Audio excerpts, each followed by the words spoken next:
জানুৱাৰীৰ পৰা আপোনালোকে যেতিয়া গেছৰ চিলিণ্ডাৰ কিনিব, গেছৰ চিলিণ্ডাৰ কিনাৰ লগে লগে অৰুণোদয় পৰিয়ালৰ ঘৰত 250 টকা টোপন কৰি গৈ একাউণ্টত সোমাই যাব। 10,000ৰ পৰা 25,000 আমি পাম, কিন্তু তাত এটা সৰু চৰ্ত আছে। চৰ্তটো হ'ল আমাৰ এবছৰ বা 1.5 বছৰ পিছতো আমাৰ ঘৰত যাতে বাচ্চা 3টাতকৈ বেছি নহয়। বুজি পালেনে নাই? আৰু আমাৰ ট্ৰাইবেল মানুহ হলে 4টালৈকেও কোনো কথা নাই। এতিয়া কিছুমানে 7টা 8টা জন্ম কৰি লয় আৰু সুধিলে কয় আল্লাই দিলে কি কৰিম বুলি। তেতিয়া মই কওঁ আল্লাহ ঘৰত আহে নেকি বাচ্চা দিবৰ কাৰণে? ঘৰততো নাহে, ভগৱানটো নাহে। আমি কৰো কামটো আৰু দোষ দিওঁ আল্লাহ, দোষ দিওঁ ভগৱানক।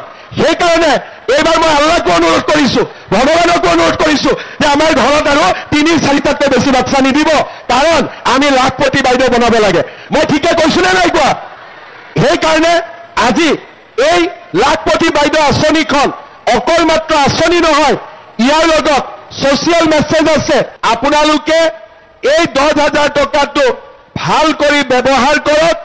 অহাবাৰ কেশৱদাই আৰু ধুনীয়া মিটিং পাতিব, 25,000 টকাকৈ আমি আপোনালোকক দিব আহিম। যোৱাকালি আমি ছোৱালীসকলক নিযুত মইনা আঁচনি প্ৰদান কৰিলো। ছোৱালীয়ে চাইকেল পায়, স্কুটি পায়। আমাৰ মাসকলক আমি অৰুণোদয় আঁচনি দিয়া আৰম্ভ কৰিলো।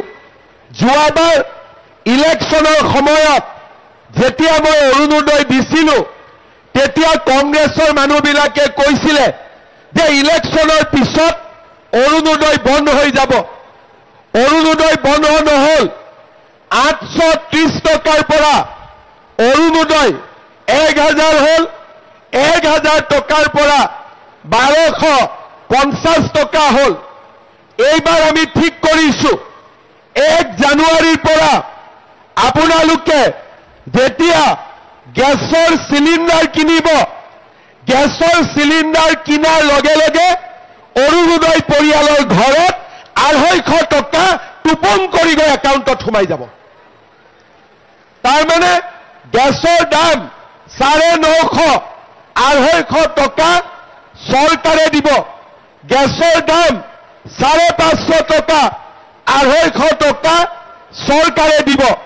1250 লগত এই 250 টকা আমি যোগ কৰি দিম।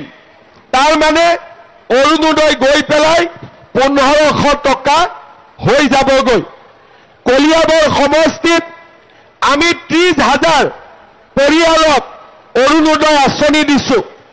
কাৰ কাৰ পৰিয়ালত অৰুণোদয় পাইছে হাত দাঙক। বঢ়িয়া। আৰু যিসকলে অৰুণোদয় পোৱা নাই, মই আজিৰ মিটিঙতে কেশৱদাক নতুনকৈ 3,000 অৰুণোদয় দি থৈ গৈছো। তেওঁ ঠিক কৰি দিয়ক, অহা মাহৰ পৰা আৰু 3,000 পৰিয়ালক মই অৰুণোদয় দি দিম। ভাল হ'ব নে বেয়া হ'ব? কংগ্ৰেছৰ মানুহবিলাকে কিন্তু অৰুণোদয় বহুত বেয়া পায়, কাৰণ তেওঁলোকে অৰুণোদয় ভাল নাপায়, তেওঁলোকে লুঙি আৰু ধুতিক ভাল পায়। আপোনালোকে মোক কওকচোন, লুঙি ধুতি ভাল নে অৰুণোদয় ভাল? অলপ ডাঙৰ কৰি কওক, কংগ্ৰেছে শুনিব লাগিব নহয়। লুঙি ধুতি ভাল নে অৰুণোদয় ভাল? বঢ়িয়া। এতিয়া ইয়াৰ লগতে আমি আপোনালোকক ৰেচন কাৰ্ড দিছো।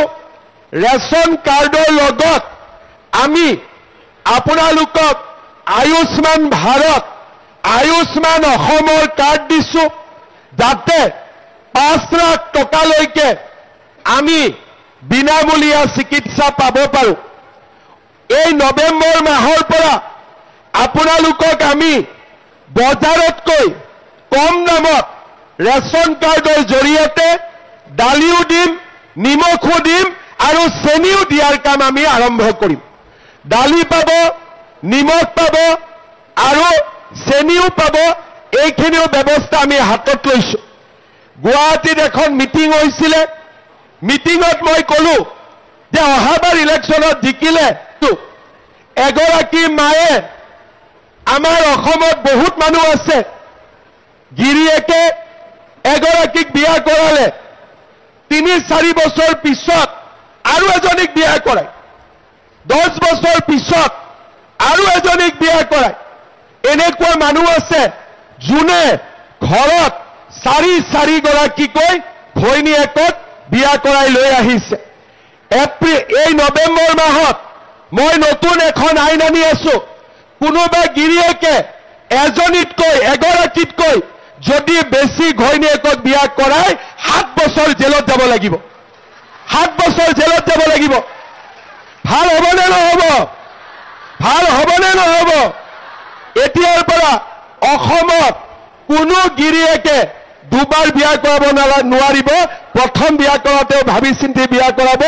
কেতিয়াও ঘৈণীয়েকক ঘৰত থাকোতে আৰু এগৰাকীক লৈ আহিব নোৱাৰিব আৰু যদি লৈ আহে 7 বছৰ জেলত বহি তেওঁলোকে নিজৰ জীৱন কটাব লাগিব ভাল হ'বনে বেয়া হ'ব ভাল হ'বতো আজি এইবিলাক কাম অসমৰ মহিলাসকলৰ যিবিলাক প্ৰয়োজনীয় কাম আগত কোনেও কৰিব পৰা নাছিল কৰবাত কৰিলে ভোট কমি যাব কোনোবাই বেয়া পাব মইতো একোৱে নুবুজো ভোট কমক বেয়া পাওক যদি আই মাতৃসকলৰ আশীৰ্বাদ আমাৰ মূৰৰ ওপৰত থাকে আমি কাকোৱে খাতিৰ নকৰো আমি ধুনীয়াকৈ আগবাঢ়ি গৈ থাকিম সেই ৰাজনীতি আজি আমি কৰিছো আৰু তাৰ কাৰণে আজি অসমত আই মাতৃসকল আনন্দত আছে আৰু তেওঁলোকে লাখপতি বাইদেউ হোৱাৰ সপোন দেখিব পাৰিছে মই বহুত দীঘলীয়াকৈ নকওঁ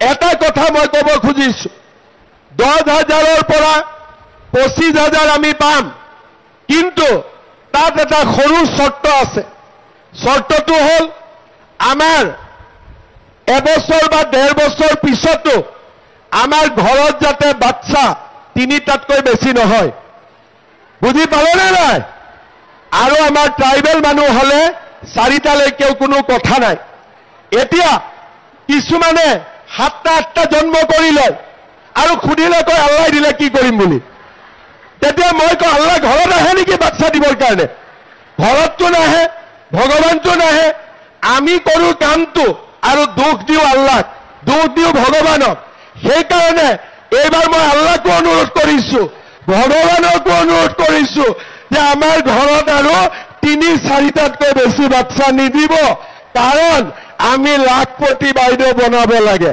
মই ঠিকে কৈছো নে নাই কোৱা সেইকাৰণে আজি এই লাখপতি বাইদেউ আঁচনিখন অকল মাত্ৰ আঁচনি নহয়